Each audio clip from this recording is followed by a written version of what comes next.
प्यारे बच्चों, जय हिंद। आप जुड़ चुके हैं ज्ञान दर्शन क्लासेस से।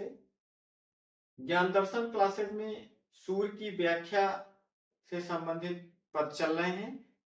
आज इसका तीसरा पद है, जिसमें आपको पहले से बताया गया है कि किसी भी पद के 3 प्रकार के प्रश्न आपकी बोर्ड परीक्षा में आते हैं। पहला प्रश्न संदर्भ से होता है। संदर्भ लिखने का तरीका पहले वीडियोज में बता दिया गया है कि सभी सूर्य के पद की सभी संदर्भ एक ही तरह से होंगे।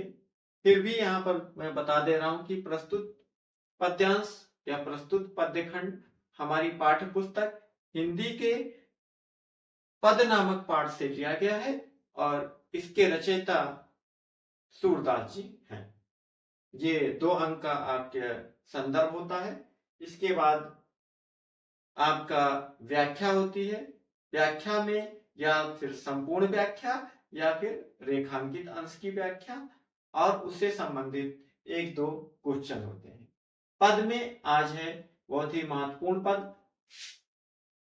किलकत कान घुटुरवन आवत, मणिमय कनक नंद के आंगन, बिंब पकड़बे धावत, कबहु निरख हरि आप छाह को, करसो पकड़न चाहत, किलक हसत राजत दोय दतियां, पुन पुन तिह अवगाहत, कनक भूमि पर कर पग छाया, यह उपमा इक राजति, करि करि प्रतिपद प्रतिमन वसुधा, कमल बैठकी साजति, बाल दशा सुख निरख जशोदा, पुनि पुनि नंद बुलावती, अचरा तरले ढाकी, सूर्य के प्रभु को दूध पियावती। इसकी व्याख्या हमें समझना है बच्चों।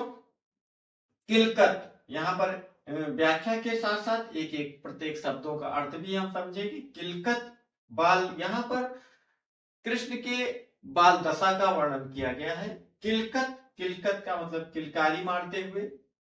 जिस प्रकार से एक बच्चा किलकारी मारता है, उसी प्रकार से कृष्ण के बाल दशा का एकदम बाल दशा का वर्णन किया गया है कि किलकत किलकारी मारते हुए। कान, कान का मतलब कृष्ण। घुटुरवन, घुटनों के बल, आवत माने आ रहे हैं। सूरदास जी कह रहे हैं कि कृष्ण किलकारी मारते हुए घुटनों के बल आ रहे हैं। मणिमय, मणिमय का मतलब होता है मणियों से युक्त, मणियों से युक्त। जी हाँ, वही मणि जो सोने चांदी की जो मणियां होती हैं। कनक, कनक का मतलब सोना। नंद के आंगन, और कहा घुटनों के बल कहां पर आ रहे हैं? नंद बाबा के आंगन में, जो कि वो आंगन किससे युक्त है? मणियों से युक्त है। और बिंब पकड़बे धावत, बिंब माने यहाँ पर परछाई, छाया। क्या कर रहे हैं? उस घुटनों के बल चल रहे हैं, तो वहां पर जो उनकी परछाई पकड़ बन रही है, तो उस परछाई को, उस छाया को पकड़बे मतलब पकड़ने के लिए, धावत माने दौड़ रहे हैं। कबहु निरख, कबहु माने कभी, निरख माने देख करके, हरि माने कृष्ण, भगवान कृष्ण, आप छाह को, कभी कृष्ण अपनी छाया को देख करके, करसो पकड़न चाहत, कर का मतलब हाथ से, करसो हाथ से, पकड़न का मतलब पकड़ना, पकड़न का मतलब पकड़ना, और चाहत का मतलब चाह रहे हैं। तो कभी कृष्ण भगवान अपनी छाया को देख करके और उसे हाथ से पकड़ना चाह रहे हैं, और जब हाथ से पकड़ना चाहते हैं, पकड़ने पर नहीं आती छाया, तो किलक की हसत राजत द्वय दतियां, किलक का मतलब होता है किलकारी मार करके, हसत माने हंसते हैं। जब किलकारी मार करके वो हंसते हैं, तो उनके राजत, रजत का मतलब होता है चांदी के समान, जो द्वय, द्वय का मतलब 2, दतिया का मतलब दांत। जिस प्रकार आप एक बच्चे की इमेजिन कर सकते हैं, छोटे बच्चे की कल्पना कर सकते हैं कि जब छोटा सा बच्चा घुटनों के बल चलता है, तो उसके 2 दांत दिखाई देते हैं। तो यहाँ पर उन भगवान कृष्ण के दो दांतों की उपमा दे रहे हैं कि उनके दांत जब किलकारी मारकर हंसते हैं तो ऐसा लगता है कि वो दांत राजत का मतलब चांदी के समान सफेद, चूंकि चांदी सफेद रंग की होती है तो सफेद राजत द्वय दतियां, चांदी के समान उनके दो दतियां जो है जब हंसते हैं तो दिखाई देने लगते हैं। और पुण्य पुण्य ती माने बार बार, पुण्य पुण्य ती उसी चीज को, ती माने उसको, बार बार, अवगाहत माने रिपीट करते हैं अर्थात उसी चीज को दोहराते हैं। रिपीट का मतलब दोहराना। यहाँ पर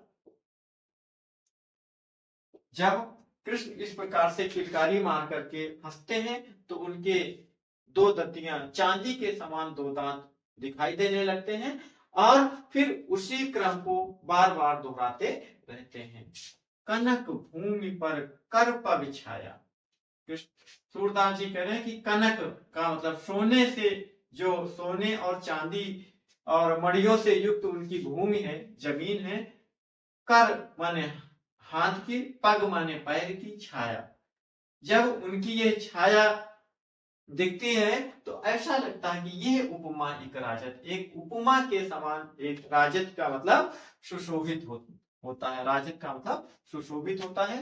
और कर कर प्रतिपद प्रतिमन वसुधा, वसुधा का मतलब होता है पृथ्वी, प्रतिमन का मतलब उनके प्रतिबिंब, छाया। जब प्रतिपद बार बार उनके, जब इस प्रकार की सोने और मड़ियों से युक्त उनकी छाया, मड़ियों से युक्त जमीन पर उनकी छाया जब दिखाई देती है तो ऐसा लगता है कि वसुधा माने पृथ्वी, पृथ्वी ने, जमीन ने अब कमल बैठ की साजत, जमीन ने कमल के समान जो है संपूर्ण पृथ्वी को कमल के समान उसे सजा दिया है। तो इस प्रकार से पृथ्वी, संपूर्ण पृथ्वी ने अपने कमल बिछा दिए उस मड़ियों पर, तो इस प्रकार से वो सुशोभित हो रही है।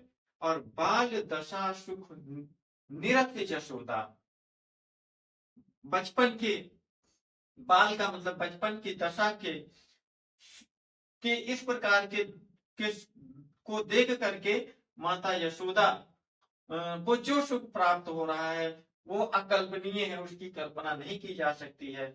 और इतना प्रसन्न हो जाती हैं, इतना खुश हो जाती हैं कि पुण्य पुण्य नंद बुलावते, बार बार को नंद बाबा को बुलाती हैं, कहती आइए देखिए अपने लल्ला को, वो कैसे किस किस प्रकार की हरकत कर रहा है।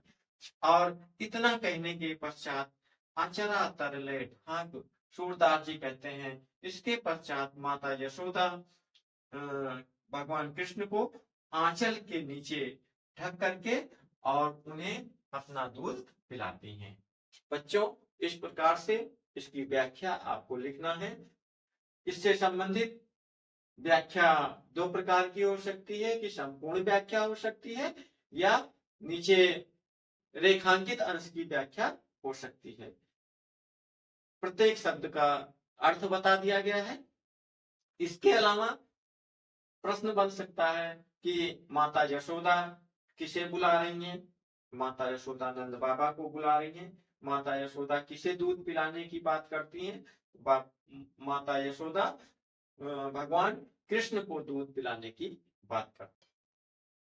सूर के पद में अगला पद है, मैं अपनी सब गाय चरई हूं, प्रात होत बल के संग जई हूं, तेरे कहे न रहे हूं, ग्वाल बाल गैयन के भीतर नए कहूं डर नहीं लागत, आज न सोए नंद दुहाई, रैन रहोगे जागत, और ग्वाल सब गाय चरई हैं, मैं घर बैठे रहे हो, सूर श्याम तुम सोई रहो अब, प्रात जान में तय।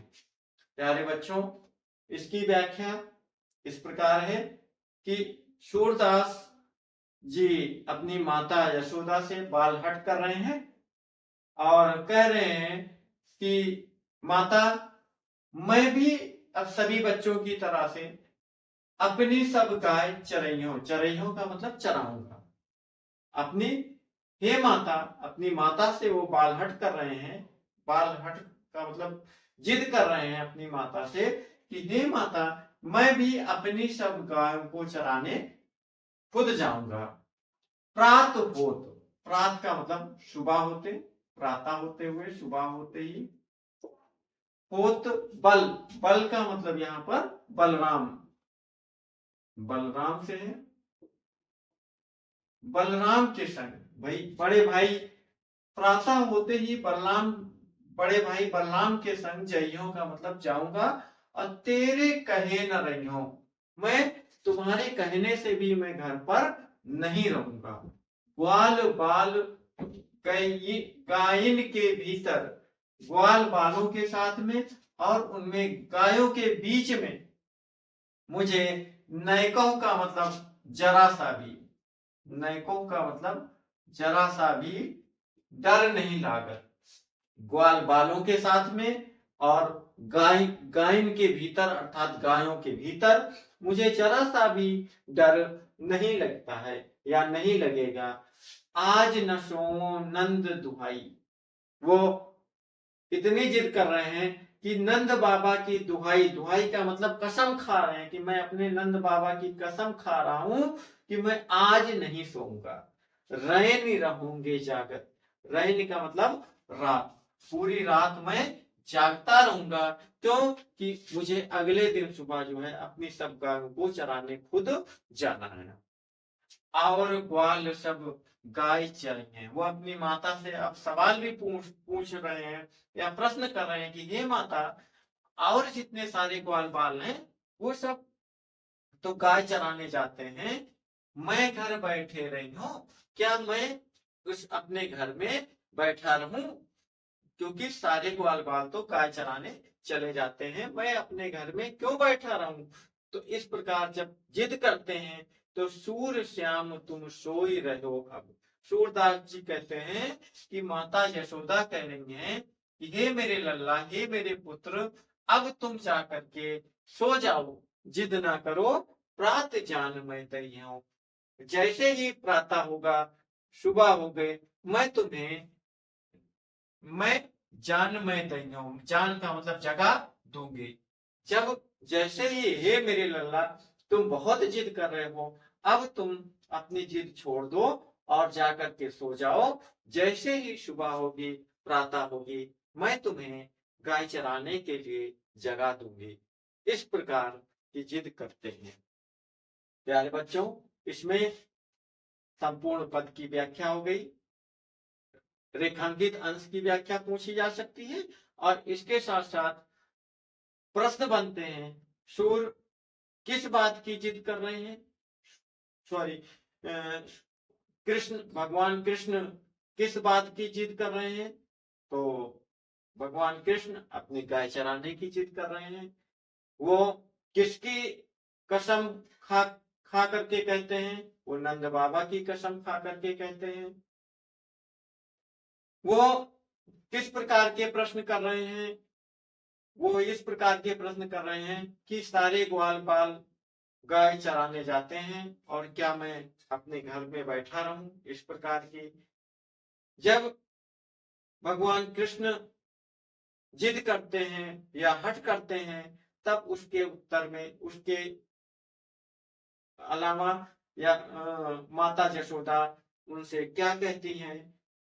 माता यशोदा उनसे कहती हैं कि हे लल्ला, हे पुत्र, अब तुम जाकर के सो जाओ, और जब प्रातः होगी, जब सुबह होगी, तब मैं तुम्हें जगा दूंगी। इस प्रकार के प्रश्न आपके बन सकते हैं।